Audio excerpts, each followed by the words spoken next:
అదేమిటో మా పెద్దవాళ్ళకు 90 ఏళ్ళు వచ్చిన కంటి చూపు బ్రహ్మాండంగా ఉండేది. ఇప్పుడు చూడండి, చిన్న చిన్న పిల్లలకు అద్దాలు వచ్చేసాయి. ఈ మాట అనని వాళ్ళు, వినని వాళ్ళు ఉండనే ఉండరంటే అది అతిశయోక్తి కాదు. మరి లైఫ్ లాంగ్ కంటి చూపు పర్ఫెక్ట్ గా ఉండాలి అంటే ఏం చెయ్యాలో ఈ వీడియోలో చూసేద్దాం.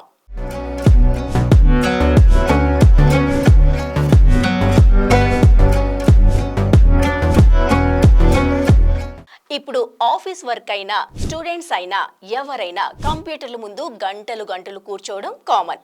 దీనివల్ల స్క్రీన్ రిలీజ్ చేసే లైట్ కు కళ్ళు దెబ్బతింటున్నాయి. ఈ ప్రమాదం నుంచి బయటపడాలి అంటే 20-20-20 టెక్నిక్ ను ఫాలో అవ్వాలి అంటున్నారు వైద్యులు.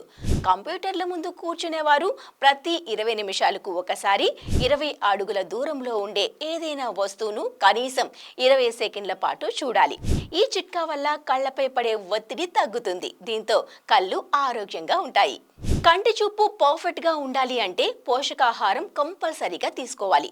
క్యారెట్లు, ఆకుకూరలు, ఆకుపచ్చని కూరగాయలు, చేపలు ఆహారంలో ఎక్కువగా తీసుకోవాలి. విటమిన్లు ఏ, సి, ఈలతో పాటు ఒమేగా 3 ఫ్యాటీ యాసిడ్స్ ఎక్కువగా ఉండే ఆహారాలను తీసుకోవాలి. అలాగే యాంటీ ఆక్సిడెంట్స్ ఎక్కువగా ఉండే ఆహారాలను కూడా తినాలి.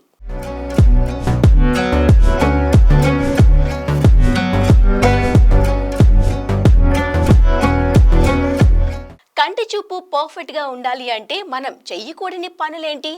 ఆరోగ్యవంతమైన కళ్ళ కోసం ఏ జాగ్రత్తలు పాటిస్తే మంచిది? నైట్ పడుకునే ముందు చాలా మంది ఫోన్స్ ను ఎక్కువగా చూస్తుంటారు. పక్కవాడికి డిస్టర్బెన్స్ అని చెప్పి చీకట్లోనే ఫోన్ చూస్తూ ఉంటారు. అలా ఫోన్ చూడటం వల్ల ఫోన్ వెలుతురు కళ్ళపై పడి కళ్ళు ఒత్తిడికి గురవుతాయి. దీంతో కళ్ళలోని ద్రవం ఆవిరైపోతుంది. కళ్ళు పొడిబారి దురద పెడతాయి. కనుక కళ్ళు ఆరోగ్యంగా ఉండాలంటే రాత్రిపూట ఫోన్స్ ను తక్కువగా చూడాలి లేదా పూర్తిగా మానేసుకోవాలి. పని కోసం ఎండలో తిరగడం చేస్తూ ఉంటారు కొందరు. ఎండలో ఎక్కువగా తిరిగేవారు కళ్ళకు రక్షణ ఏర్పాటు చేసుకోవాలి. ఇందుకు గాను కూలింగ్ గ్లాసెస్ ను ఉపయోగించుకోవాలి. ఇవి అతినీల లోహిత కిరణాల ప్రభావం కళ్ళపై పడకుండా కళ్ళను రక్షిస్తాయి. దీంతో కళ్ళు ఆరోగ్యంగా ఉంటాయి. కంటి చూపు దెబ్బతినకుండా ఉంటుంది. ఇలాంటి టిప్స్ అండ్ టెక్నిక్స్ ఫాలో అవుతూ పోషకాహారం రెగ్యులర్ గా తీసుకుంటూ ఉంటే మీ కంటి చూపు 10 కాలాల పాటు పర్ఫెక్ట్ గా ఉంటుంది.